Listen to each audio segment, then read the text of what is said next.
Quad 6.6. This is my initial review or preview or troubleshooting or beta testing of Immersion RC's new Ghost system. Here's me. It's not actually me, but it's a QX7. It's got a Ghost on the back, and I've been flying this with, so on a QX7, I've been flying it with the Zepto receivers, and this product is just not ready for me. It may be ready for other people, but it's not universally ready, at least for my quads. And I think if you're here, you're probably flying some of the stuff that I'm flying, and so it may not be ready for you. There's some promise, but anyways, I'll start with some of the good stuff. So some of the good stuff is that the module's nice. The quality of the materials and things, it plugs in nicely. That's worked well. It's also the binding of the receivers is fantastic. None of this nonsense of holding down a button and plugging in a battery and ridiculousness that you have to do with other transmitters or other receivers, and so that's fantastic. It is fast, but the reason that it's not ready is because I got weirdness, and the only reason I know about this weirdness, besides maybe flying it and maybe picking up that there's some weirdness, is that I actually log my stuff on Blackbox. And this is part of the reason with micros. I do a lot of work, I've built up my quads with the Flywoo all-in-one boards, because it's one of the few small Whoop boards that has Blackbox built in, and so you can log stuff. And this is the problem right here with Ghost, at least that I'm seeing on my setup. So, and this isn't a one-off issue. So I have tried this on, so I've tried the module on two different radios. They're both QX7s, but two different actual transmitters. I've tried it on two different quads, the same board in each quad, the Flywoo all-in-one, F4 all-in-one, but it's two different boards, same version, but two different boards. And I've tried it on two different receivers, both of them Zeptos, because I'm not buying the Atto. The Atto's too big. I like the Zepto. And I've also tried it on both flying with the SR-XL2, which is the, I think, like Spectrum something that Ghost can run on. I've also flown it on the native Ghost. I've flown it on Betaflight 4.2, which is where you have to use the SR-XL2 because the Ghost isn't there yet. I've also flashed both of the boards up to 4.3, the nightly build of Betaflight 4.3, so you can get Ghost, and I see this.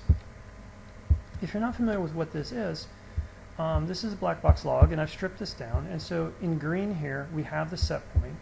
So this is what our transmitter is telling the quad to do, and then the purple is the roll, and we actually see some good things here where the gyro is actually following set point really quite well, but when we look at the feed forward, and I'm not getting rid of feed forward, I like feed forward. It makes the quad respond quickly. That's what gives us our quick response and precision. But with feed forward, what it does is it amplifies problems. It amplifies, like, jerky stick inputs, or amplifies things, and one of the things it amplified was whatever's going on in the RC command. And so you can see that there's a pattern here of these spikes, these irregular spikes, and they're happening regularly. When things happen this regularly, it suggests that there's some kind of like automated process, some electronic, coding type of process happening here, because you can't reproduce this with your hands. I can't like do this roll and with my hands go jerk, jerk, jerk perfectly like that. So we know that something's going on from a mechanical perspective. When I first saw this, I didn't know what to make of it, and so I did what any self-respecting, I guess, quad drone person these days does, and I immediately jumped on Facebook and posted up. In the first place I started was the Betaflight black box review, because the first thing I wanted to do was see what people are thinking this means. And sure enough, Chris Thompson jumped in. Chris Thompson is just fantastic. He's one of the devs and really does a lot to help people. And he's some of the devs have give Betaflight sort of a bad reputation for being this like not the friendliest, warmest, fuzziest kind of community. Chris Thompson is just, he's an exception to that rule. He's just straight up helpful. and on point too. So when he looked at it, what he thinks is going on, or at least suggested what could be going on, is that the transmitter isn't syncing the gimbal data properly with the Ghost transmitter module.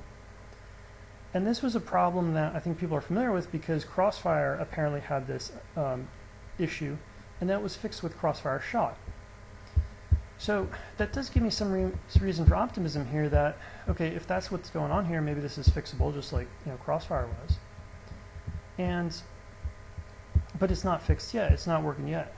I also jumped over to the Immersion RC Hub, and I got a fair bit of help from, for at least for a while, from let's see, it was Alex Kubrak. Tried to help me problem shoot quite a bit.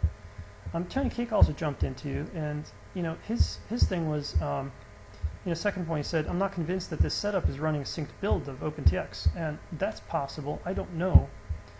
But the thing is, like when we look at Ghost, they're showing you flying on a QX7. This is a very common remote. It's not like I picked some random weird thing. It's a common remote. And I went and I used their build. So these are the OpenTX 2.4 isn't out yet. OpenTX 2.4 should have Ghost in it natively. But these are custom builds for ImmersionRC, these 2.3 builds. And these are supposed to allow you to use Ghost. And so this is where I got it from. And they're saying that these are synced builds. So if they're not synced, that's not my fault. It's something that didn't get done correctly in the OpenTX custom firmware. So if that's the issue, I do have some optimism, but welcome to the end of the internet. Welcome to using products when they first come out. And although obviously Ghost has had a lot of development, I just don't know how this gets missed to where you have a problem like this and you roll it out when you know that this problem has happened with other things.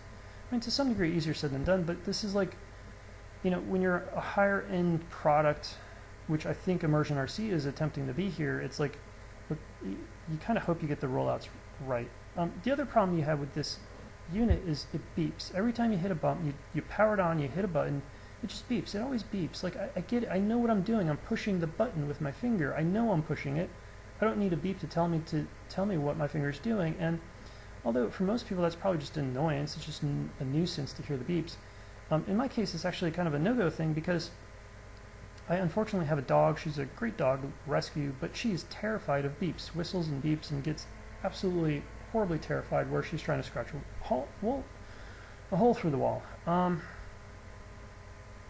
So anyways, otherwise Ghost, if we look at the trace, we got nice itty bitty little steps, so that looks good. Oh, one of the things too, when I saw this, I got a little paranoid. I was like, holy cow, have I been flying issues this whole time? And so I did go back and I grabbed a baseline. So this is an RXSR. And part of the reason that this looks so steppy compared to my usual is because I've turned down the filtering so you can see what's going on with these little steps. And you can see that with the RSXR it is more steppy, but you still get really nice follow of the gyro on the set point. And you don't see any freakouts. You don't see any weird, notchy, spiky stuff in the feed forward. And so that corroborates that it's not the quad, it's not the FC, it's not the radio, it's something either in the module or on the receiver, and more than likely probably this software issue. So yeah, that's what I have so far. I thought initially I had some pretty good response pretty quick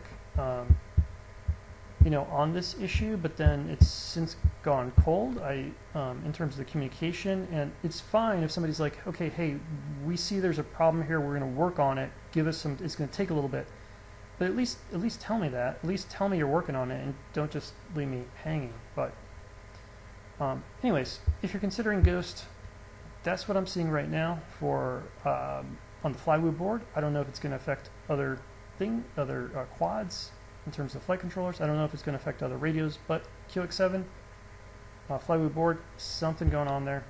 Until next time, cheers.